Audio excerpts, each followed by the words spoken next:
안녕하세요. 뉴스토마토 시청자 여러분 반갑습니다. 시사 프로그램에 빠진 얼굴과 빠진 목소리를 채우겠습니다.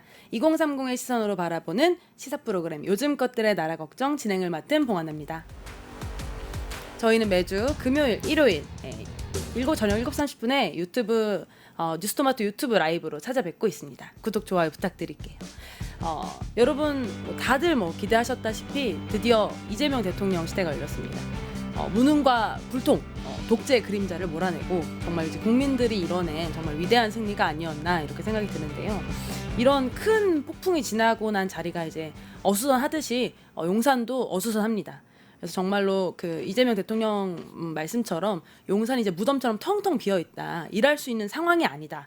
이런 말들을 보면 과거의 정부가 얼마나 무능하고 불통한 정부였는지 다시 한번 느낄 수 있었던 대목인 것 같습니다.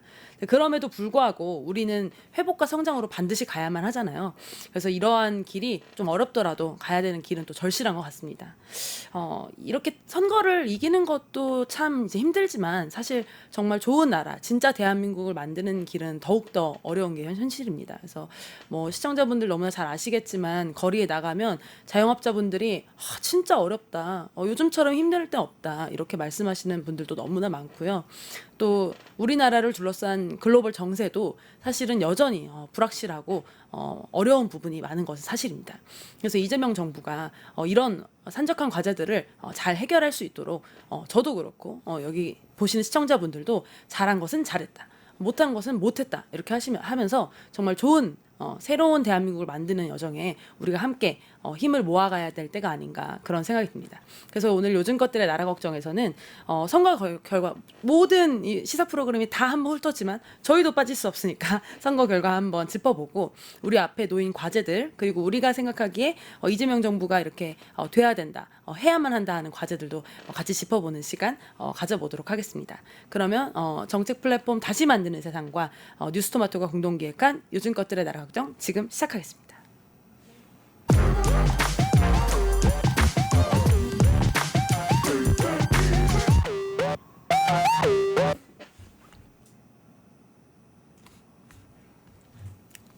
네, 요즘 것들의 나라 걱정 첫 번째 시간이죠. 헛소리 금지구역입니다. 헛소리 금지구역은 정치권의 말장난과 무책임을 아주 조목조목 뽑아보는 그런 시간인데요. 오늘은 김지은 그리고 박준규 두 분과 함께하도록 하겠습니다. 안녕하세요. 안녕하세요. 김지은님부터 자기소개 부탁드리겠습니다. 네, 저는 김지은이고요. 지금은 정당 홍보국에서 일하고 있고 그 전에는 한겨레 신문의 통일문화재단에서 대북 관련 일을 한 4년 반 정도 했습니다. 반갑습니다.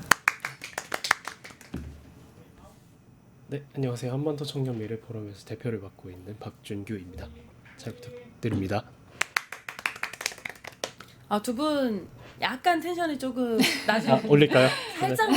살짝만 끌어올려주시면 네, 너무나 알겠습니다. 좋을 것 같습니다. 드디어 아기다리 고기다리던 6.3 대선이 끝났습니다. 너무나 또 기쁘게도 국민의 승리로 이번에도 이제 이재명 정부가 탄생하게 됐네요. 박수 한번 칠까요? 너무나 좋습니다. 사실 그 이재명 대통령의 당선은 사실 어떤 민주당만의 어떤 승리라고 보기는 어려운 것 같아요. 이 내란 상황이 이제 끝나기를, 그리고 정말 이 윤석열 대통령의 이 말도 안 되는 국정들이 끝나기를 바랬던 여러 국민들의 소망이 아니었나 싶은데요.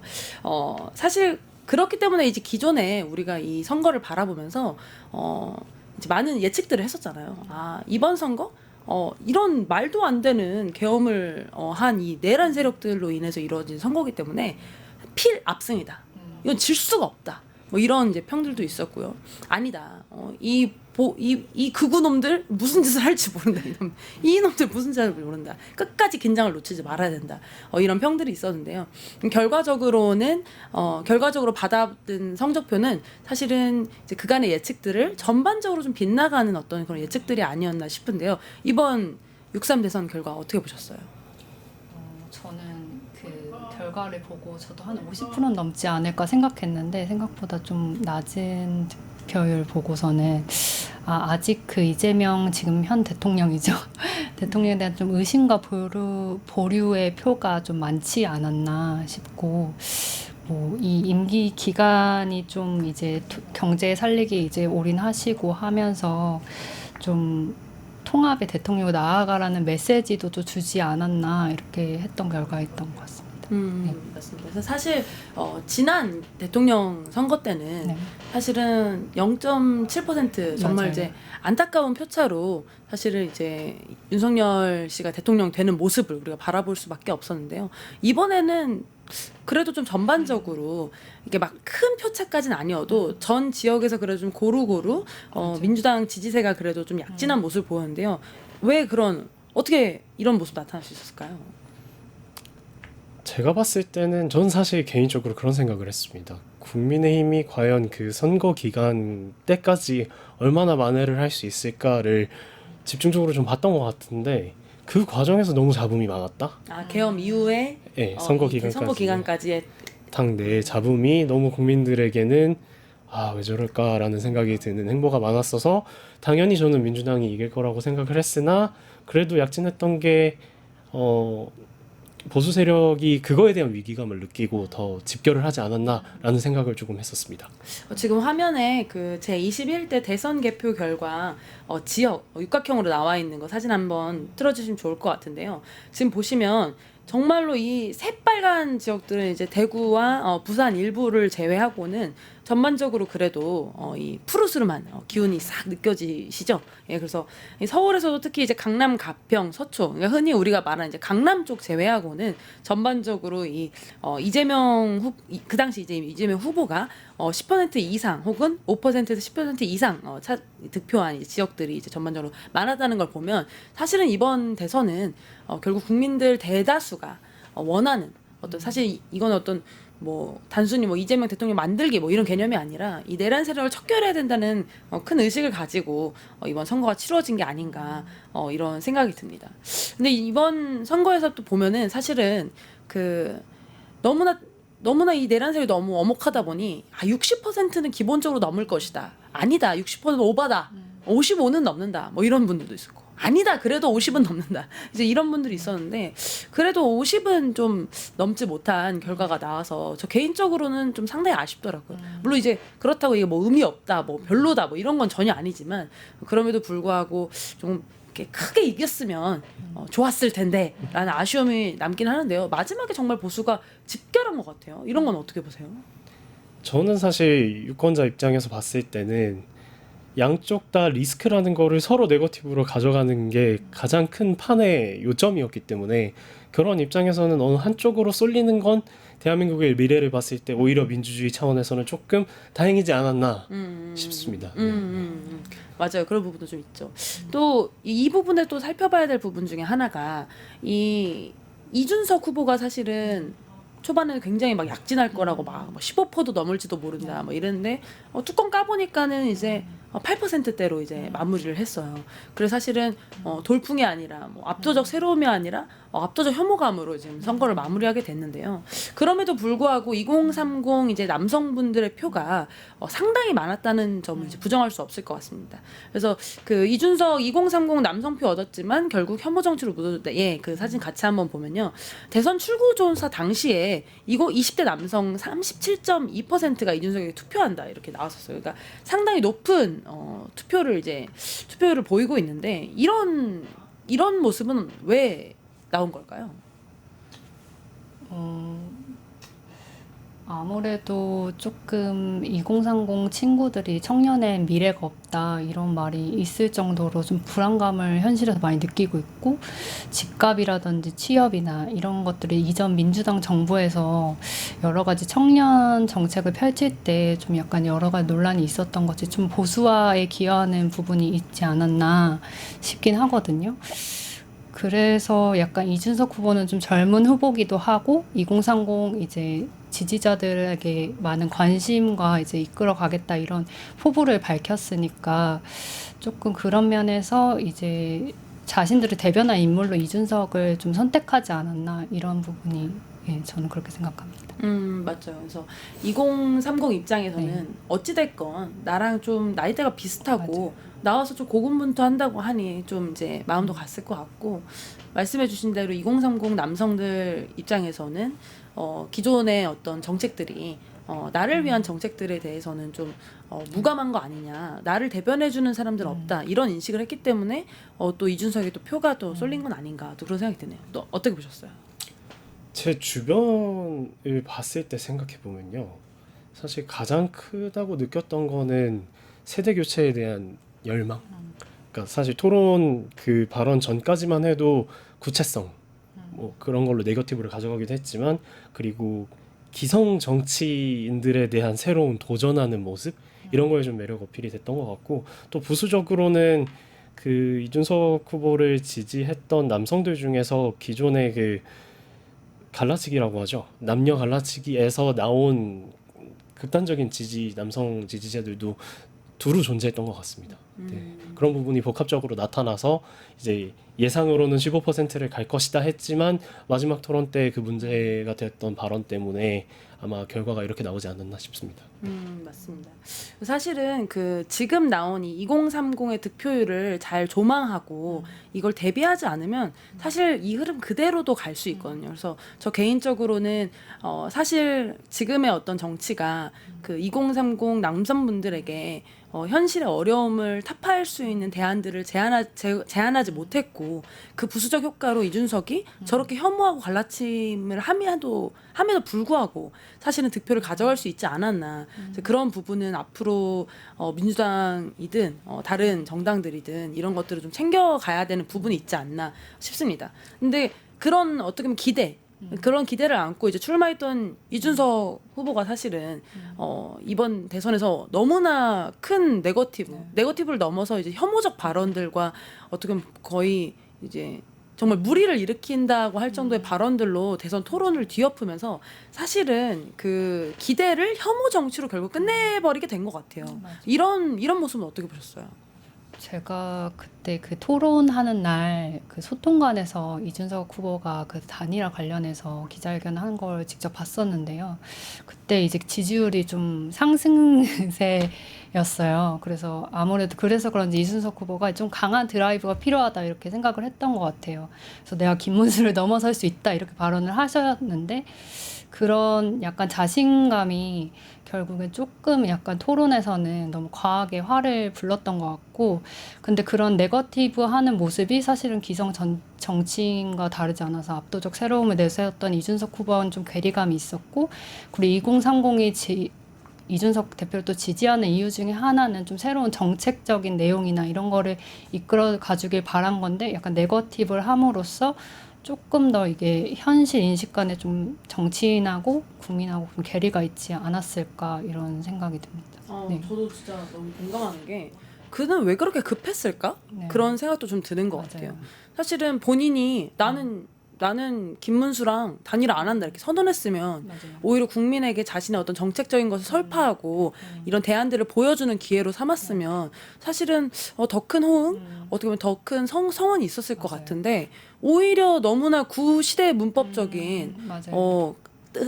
흔히 말하는 이제 가족 건드리기로 이제 가버리니까 가족 건드리기 플러스 성차별적, 맞아요. 성혐오적인 발언들로 가니까 놀랐어요. 국민들 입장에서는 오히려 더 놀랐던 것 같아요. 그러니까 같은 메시지여도 메신저가 누구냐에 따라서 이 메시지가 다를 수 있는데 너무나 젊은 후보가 저런 발언들을 하면서 국민들을 이렇게 호도할 수 있나? 그래서 결국은 그 근거로 결국은 대선이 끝났음에도 불구하고 이재명 의원을 제명해야 된다는 어떤 국민적 청원이 36만 명에 달할 정도로 지금 이제 나온 게 아닌가 싶은데요. 어떻게 보셨어요? 저는 사실 그 토론의 그 발언이랑 그 여러 번에 걸친 토론을 보면서 느꼈던 게 뭐 제가 제일 싫어하는 말이 다른 나라도 다 그렇잖아라는 말이거든요. 그러니까 대한민국의 지도부 정치권을 선출하는 이 민주주의 국가에서 우리나라 국격이 언제부터 저렇게 떨어졌지? 어디서부터 잘못한 걸까라는 생각을 저만 했다고는 생각하지 않거든요. 근데 거기서 더 나아가서 전 연령대가 보는 대선 토론에서 그런 발언이 나왔다는 것 자체에 조금 가야 될 길이 멀구나 대한민국 이런 생각을 했습니다. 그리고 저희도 지금 유튜브 라이브를 하고 있지만 사실 이 유튜브 라이브와 이 공중파 특히 이 대선 토론회의 무게는 굉장히 다른 거잖아요. 근데 저는 이제 이준석 후보가 어디 무슨 유튜브 방송 나와서 그런 유튜브 방송에서도 하면 안 될 만한 발언을 그 시점에 했다는 것에 대해서 그가 지금 무슨 선거를 띠가 있다고 생각했던 건지에 대한 의문이 상당히 많이 들었습니다. 그래서 이번 대선에 특히 두드러진 게 또 네거티브와 혐오 이런 부분들이었잖아요. 근데 이 후보가 그래서 그런지 모르겠으나 이런 이슈가 좀 계속 대선이 끝나고도 이어지고 있는데요. 최근에 이제 국힘 시의원 국힘 시의원이 이 온라인상에서 누리꾼과 말 이제 설화를 이제 주고 받으면서 있었던 일입니다. 그래서 시민과 이제 말이 붙은 거예요. 그랬더니 나는 광역위원인데 넌 직업이 뭐야? 나는 변호사인데 넌 직업이 뭐야?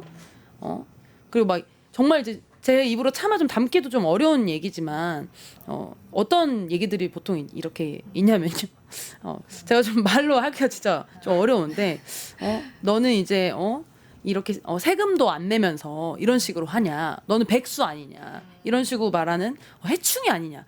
사실 이런 단어들이 저는 진짜 제가 이 말로도 옮기기 좀 이제 어려울 정도인 이유가 뭐냐면 사실 이런 단어들은 일상에서 쓰지도 않을 뿐더러 이 인터넷상에 쓸 때도 참 저 사람 참 이상한 사람인데 이런 생각이 드는데 저분은 인천시의 흔히 말하는 광역의원이거든요. 선출직 의원이 인터넷 공개된 온라인상에서 저런 대화를 시민들과 나눈다는 게 참 이제 마음이 어려운데 어떻게 보셨어요?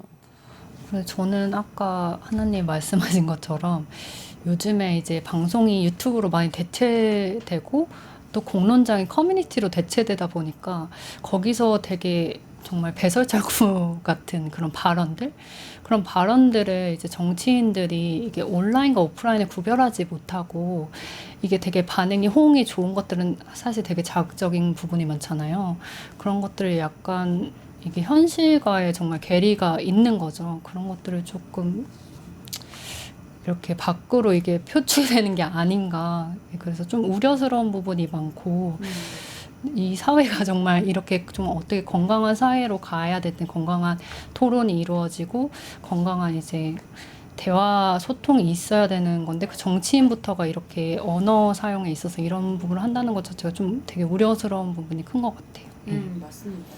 그리고 사실은 어쨌든 그 야당 입장에서 여당 입장에서 이게 야당 후보를 부를 때 아주 최소한의 수준이 있잖아요. 상대를 부를 때 뭐 이재명 대표, 이재명 후보 이렇게 불러야 되는 게 너무 당연한 상식적인 일인데 여기 이제 이 시의원이 이제 남긴 이제 글에 보면은 너네 이재명 죽으면 제2의 이재명 만들 썩은 집단이지. 계엄은 하루고 독재는 이틀째네 벌써. 이런 식으로 이제 표현을 하는 거 보면 저는 그러니까 제 생각에는 국힘의 후보로 선출된 공천받아서 나온 사람부터가 지금 굉장히 극우화된 단어들과 내용들로 시민들과 소통하고 설화하고 있다는 걸 보면서 참 이들의 수준은 지금 어디까지 가버린 건가 좀 그런 생각도 드는데 어떻게 보셨어요?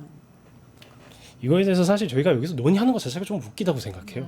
그러니까 어쩌다가 직업의식도 없고 사실 사명감도 없는 게 문제가 아니라 이거는 사회생활이 가능한가라는 수준의 어휘와 저거를 공개된 자리에서 이렇게 내비칠 수 있다는 것 자체가 제가 느끼기에는 정치권 인성교육 다시 해야 되고요. 후보 뽑을 때도 공천 줄 때도 인성검증 다시 해야 되고요. 이거에 대해서 문제점을 못 느낀다면 일하시지 말아야죠. 왜냐하면 거시적으로 정당들이 뭐 국가와 민주주의와 국민을 위하고 격식과 통합을 얘기하는데 이 미시적으로 보면 그 내부에서 작용하는 이 모습들이 이 내 나라라 하기 창피할 정도입니다. 내 나라라고 창피하게 할 정도다라는 말이 너무 공감이 가고요. 지금 사실 말씀해 주신 부분 너무 공감 가는 게 인성교육부터 진짜 다시 시켜야 된다. 근데 저는 사실 이건 여야와 상관없는 것 같아요. 제가 느끼기에 정치권 전반의 수준과 품위가 너무나 떨어졌어요. 그래서 이거를 만약에 BBC에서 이 시의원의 이 사건을 보도한다고 한다면 얼굴 나쁘끄러워서 살 수가 있나. 사실 국민들은 K-팝부터 시작해서 K-문화로 전 세계를 휩쓸고 있는데 정치권만은 이렇게 부끄러운 모습을 자꾸 보여서야 되겠나. 솔직히 말하면 BBC가 저희 대선을 이렇게 외국에 외신 보도하는 것도 저는 좀 너무 부끄럽더라고요. 어떻게 보셨어요? 그때 국힘에서 경선할 때 맞나요? 그때도 SNL보다 더 재밌다 이런 약간 이게 좋은 말이 아니잖아요. 그래서 그런 것도 봤을 때 조금 이제 그 정치가 희화화되는 근데 그거가 스스로 만든 느낌이 되게 큰 것 같고 정말 언어라든지 기본적인 수준이 굉장히 놀라울 지경이기 때문에 조금 그런 부분에 있어서 네. 좀 자각이 필요하지 않을까? 네, 근데 실제로 자각하고 계신지는 잘 모르겠어요. 자정이 되고 있는지도 모르겠고, 네. 맞습니다. 그래서 저희 이런 물론 이제 시청자분들께서는 그렇게 생각할 수도 있을 것 같아요. 아니 진짜 금수만도 못한 놈한테 금수라고 부르는 게 뭔 문제냐 이렇게 생각하실 수도 있는데 물론 이제 그런 시절도 있고 그런 상황도 있고 그런 시점도 있지만 사실은 모든 방송의 모든 이제 어떤 그 발언의 논조가 그런 식으로 흘러가는 것은 사실 우리 모두에게 좀 안 좋은 모습이 아닐까, 정치권이 지향해야 되는 모습은 아니지 않을까라는 좀 생각이 듭니다.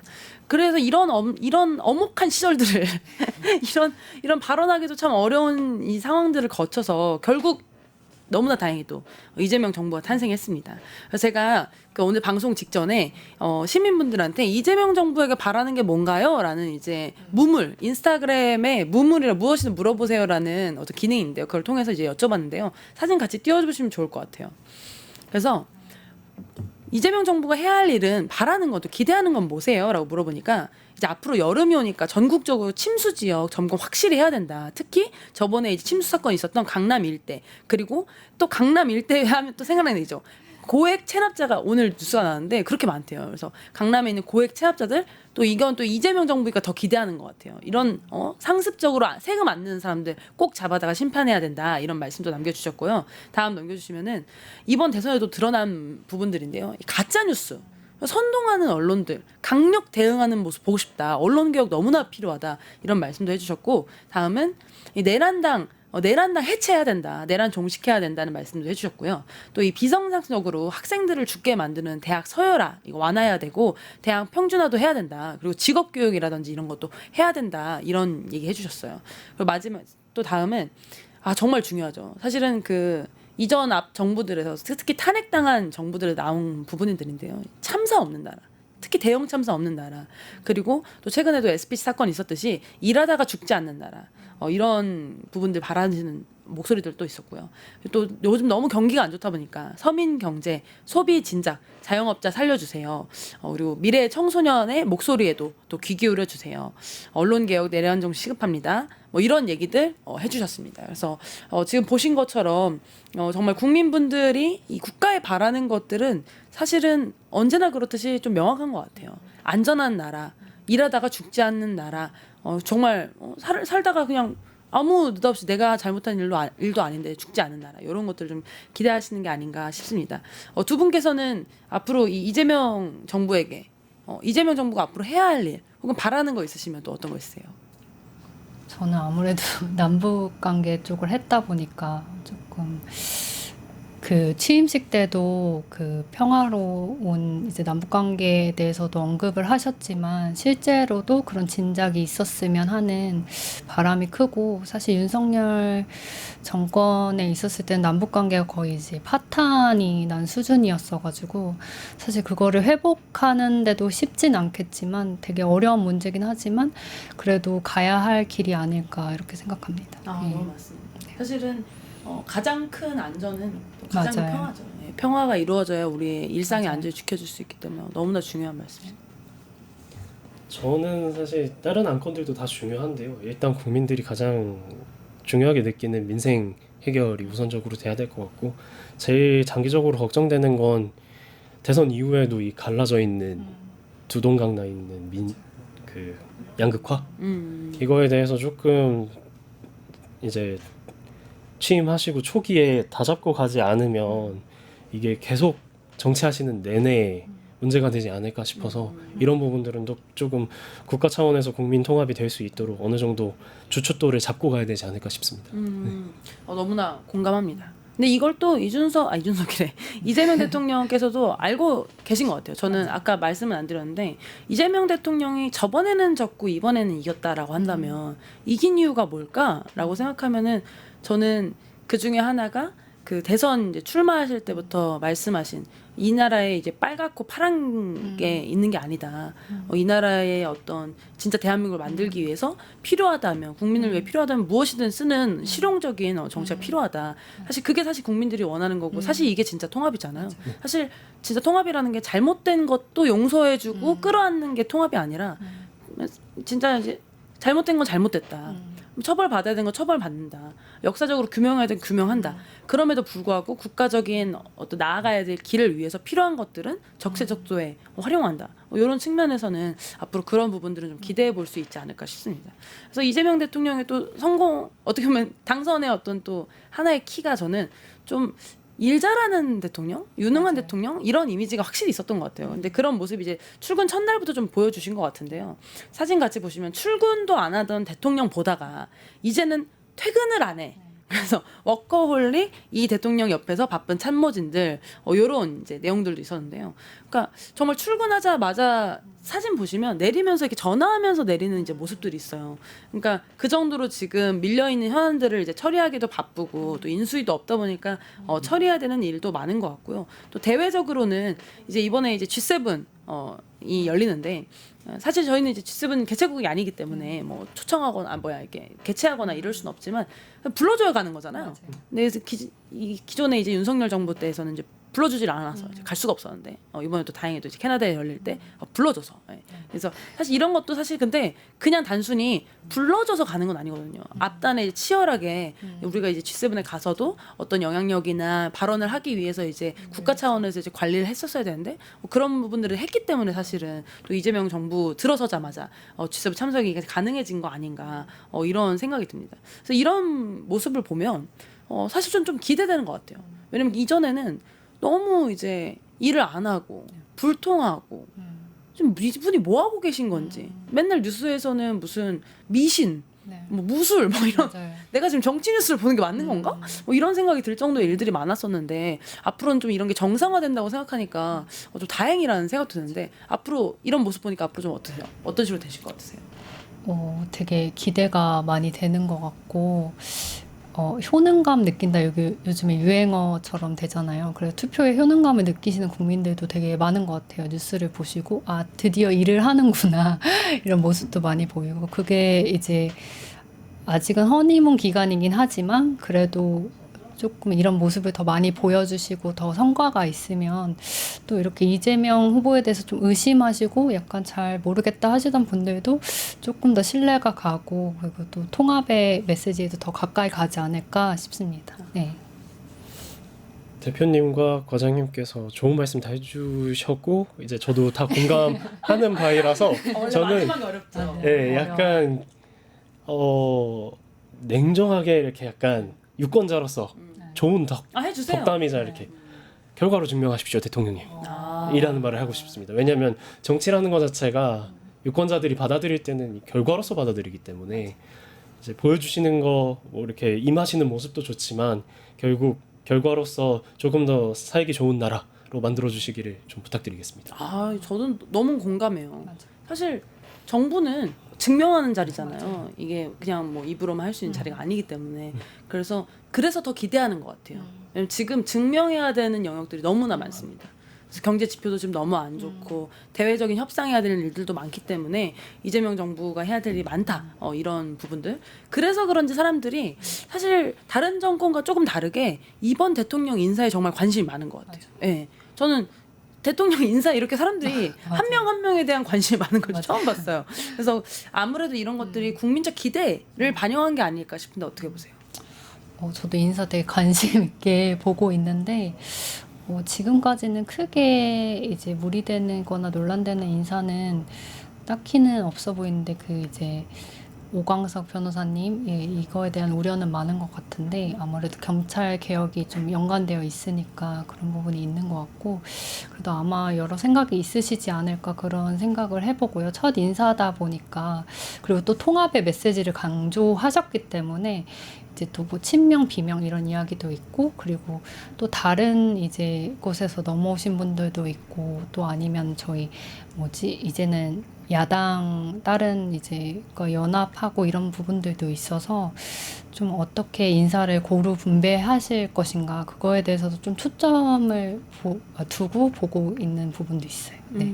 맞습니다. 그래서 많은 분들이 이렇게 인사에 관심을 가진다는 건 그만큼 기대하고 있다는 뜻이고 그런 부분들을 사실은 김밥 한 줄 먹으면서 바로 회의 진행하고 퇴근도 자꾸 안 하려고 하고 일하느라고 저는 그게 너무 웃겼어요. 그 강원식 비서실장이 딱 이제 임명됐다고 이제 맨 처음에 인사할 때는 굉장히 멀끔하셨는데 네. 바로 다음날 너무 초췌해지신 거예요. 강진호 대변인도 그렇고. 맞아요. 근데 이런 모습들을 보면서 사실은 이제 각 두 분에게는 너무나 힘든 상사를 만나는 게 어려울 수도 있으나 국민들 입장에서는 저렇게 일을 열심히 맞아요. 하고 있네. 근데 왜냐면 저희가 일하는 국회에 대한 요구는 많이 해봤어도 일하는 정부를 좀 요구해 본 적은 맞아요. 없었는데 윤석열 정부 일을 너무 안 하니까 왜냐면 정부는 원래 일하는 데인데 맞아요. 너무 안 하다 보니까 이번엔 진짜 더욱더 잘 일하는 정부 되게 기대하는 것 같습니다. 오늘의 헛소리 금지구역은 여기서 마무리하고 정말 앞으로 이재명 정부가 대한민국을 위해 보여줄 일들 기대하겠습니다. 뉴스토마토가 12.3 내란을 막아낸 시민영웅 1000명 찾기 프로젝트를 진행합니다. 내란을 막고 탄핵 소추를 이뤄낸 시민영웅 1000명을 찾아내 대한민국 민주주의의 역사로 기록하고 시상의 본보기로 삼음으로써 민주주의를 더 널리 확산하기 위한 프로젝트입니다.